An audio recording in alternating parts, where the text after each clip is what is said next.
There are many different ways to do South by Southwest, and as George Lang and I am discovering, the Brita Water Oasis is one of the better ways to do it. George, it's day two. Let's recap day one. It was all Buffalo Lounge. It was all Oklahoma acts, and in the afternoon we caught up with some of our favorites, Josh Salee and JB. That's right. Yeah, it was just wall-to-wall Oklahoma acts. A total of 44 Oklahoma performers were at the Buffalo Lounge, and we went from pretty much start to finish. Josh Salee had an amazing set in the afternoon. A lot of energy there. It was incredible. Yeah. I don't think I've ever seen him quite like that. He just seems to be on the verge of great things. And then in the evening, we saw some great performances from OK Sweetheart, Defining Times. Samantha Crane was just amazing, and considering the fact that she had driven from St. Louis and had an incident and had a wreck as she was coming into Austin, but fortunately everybody's okay. And the other party in the accident actually showed up for the set, which was pretty amazing. But she sounded just amazing. Was playing songs from her new album Kid Face. It's been really something. We've packed as much in as we can. You mentioned over 40 bands. That says something about the Oklahoma music scene and how it's grown pretty fast, that there's that many here for just a two-day event, but a lot of them are spilling over into today. The Buffalo Lounge has shut up shop, if you will, but they're still performing.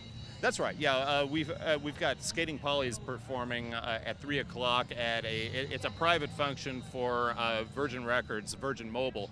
And so they're doing that, and they're going to meet some of their idols. The drummer from Babes in Toyland is going to be there to hear them. And then we've got some other bands. Paul Benjamin Band is going to be playing a showcase. We've got Deer People playing at 9:30. All of them. All of them. Yeah, it should be pretty amazing. And we're going to see, I don't know, the Flaming Lips are going to be playing really late, but if we don't catch them tonight, we're definitely going to catch them tomorrow at their big performance at Amphitheater Shores at 8 o'clock. So. Let's talk a little bit about that. We ran into Wayne Coyne, and thanks to Scott Booker for the help on that.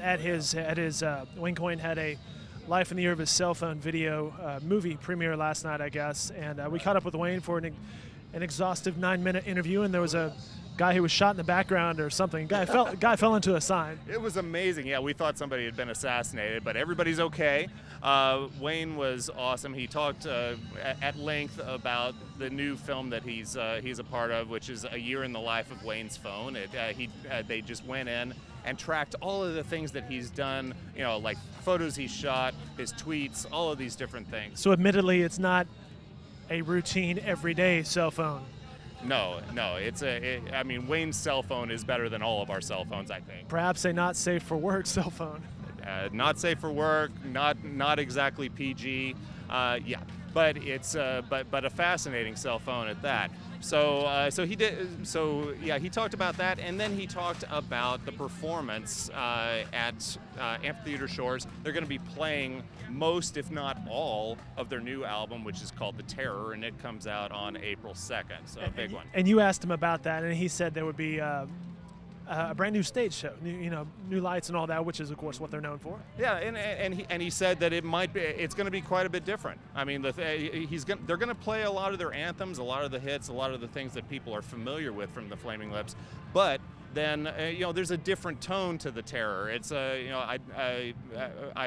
asked him if it was going to be a lot darker. He said maybe, but mainly it's just going to be a different kind of experience. So we're waiting to see. It should be fascinating. And on Friday night, the Flaming Lips, it's a free performance at the amphitheater here. We mentioned Josh Salee and JB there in action later this afternoon, the Fresh Kicks or something like that. Oh, it's a showcase called Nice Kicks, and it's an all hip hop showcase. In the last couple of days, both of those guys have played, as part of the Oklahoma contingent. Now they're just blending in with the hip hop contingent.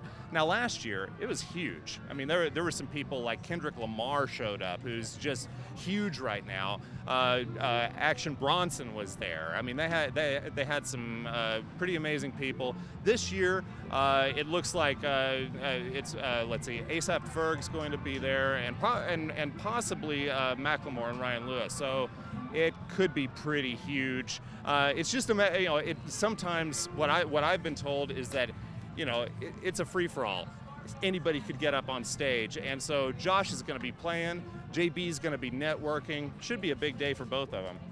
It's a big interview for you and I, George. We didn't get photobombed as we did in yesterday's interviews a couple times. Those videos may or may not surface. We're not sure about that. We also saw a guy in a large banana costume yesterday.